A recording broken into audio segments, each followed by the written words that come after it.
Today I'm going to show you how to make this beautiful river coffee table. Let's get into it. So when I'm picking a slab out, I look for a slab that has the most character that I like in the live edges. So that's kind of to your taste. I like the knots and the kind of gnarly look on it. And then once you've got the slab picked out, the next thing you're really going to want to do is figure out where's the best point to cut through. So you take your straight edge and you just kind of look at the slab and figure out where it's going to work the best to where those sides don't come too far in. And once you got your slabs cut, you just got to straighten them up.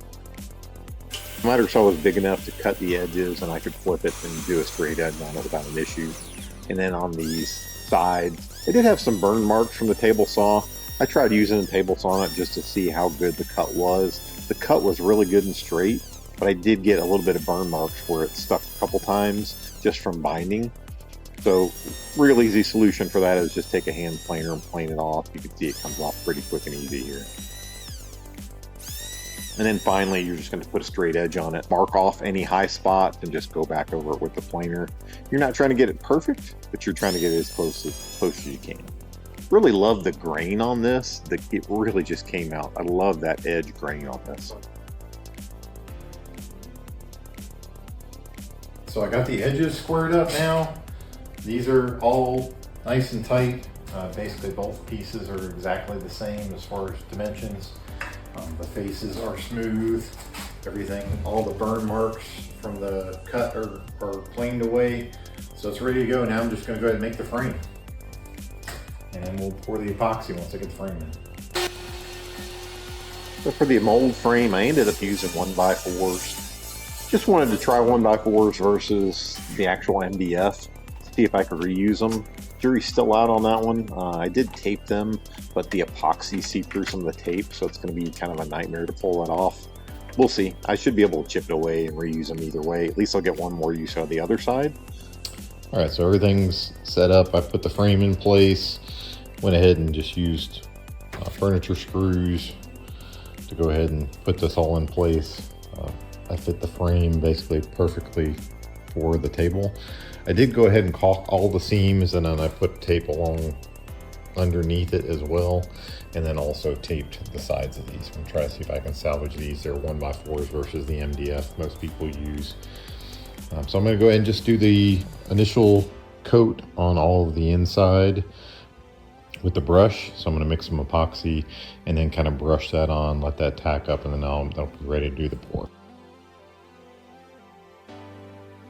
On this one, I ended up doing 3 separate pours. 2 would have probably been optimal, but I ended up a little shy on epoxy on the second pour, unfortunately. So always mix a little extra epoxy, save yourself the trouble. And then, of course, between coats, always make sure you're getting your bubbles out, either with a torch or a heat gun, whatever you use for that. And then also, between every coat, make sure that you're sanding it out.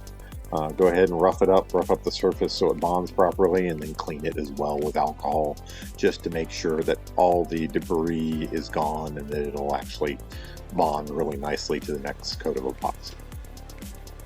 You can see some of the waves when the light goes across it. That's just part of the curing process. But this one's hard to touch. Everything's super clear. You can see after I sanded between the last layer, all that's gone, so you can't see any of that.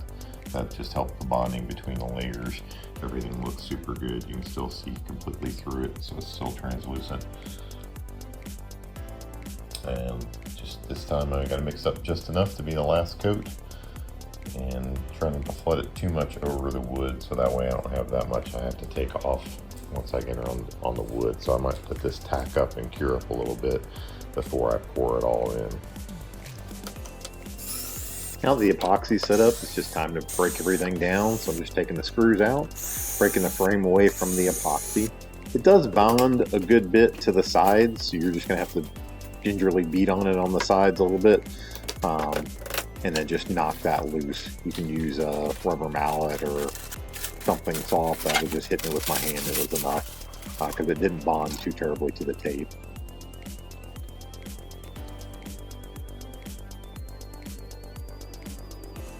It was time to use the router sled to go and get it smooth. I made this router sled, and that's on another video. You can check that out as well. And then once you use the sled, it does leave some grain marks, a little tiny cut marks each time the router goes across it. So you will end up doing some sanding just to go ahead and get that off. And you can see I've worked a good bit on this sanding, and then it finally got it nice and smooth.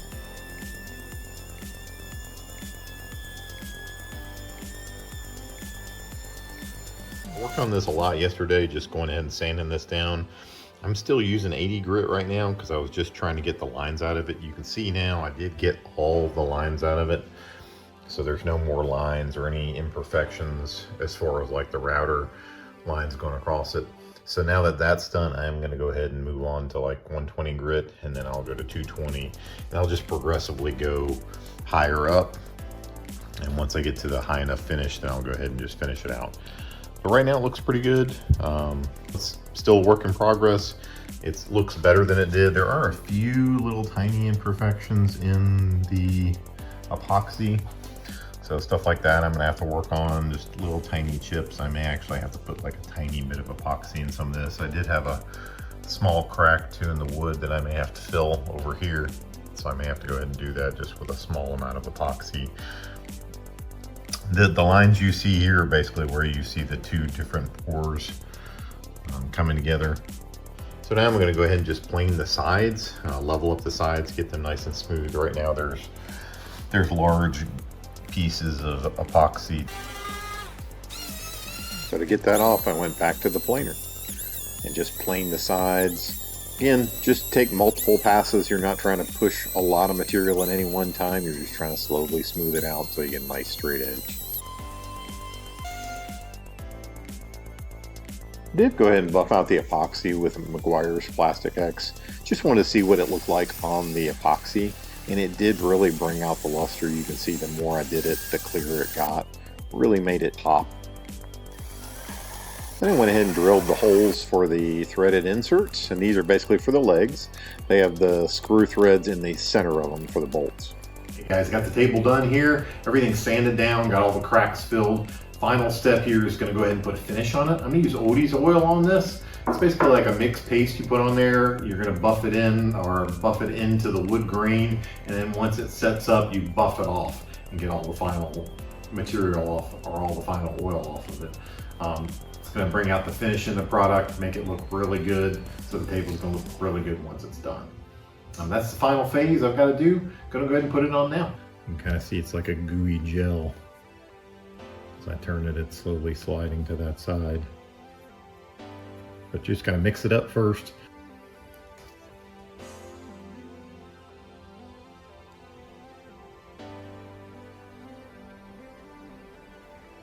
I'm basically scraping the bottom here and the sides just to make sure the product's fully mixed up. Obviously when it's shipped, it may have settled or pretty much settled or split up, however it's supposed to do, who knows.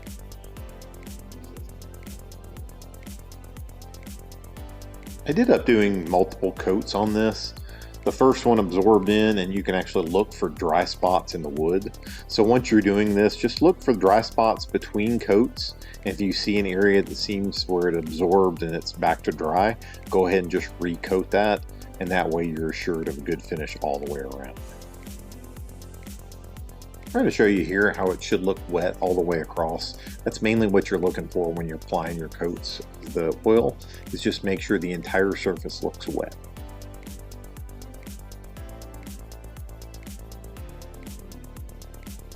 And I ended up with this beautiful river coffee table.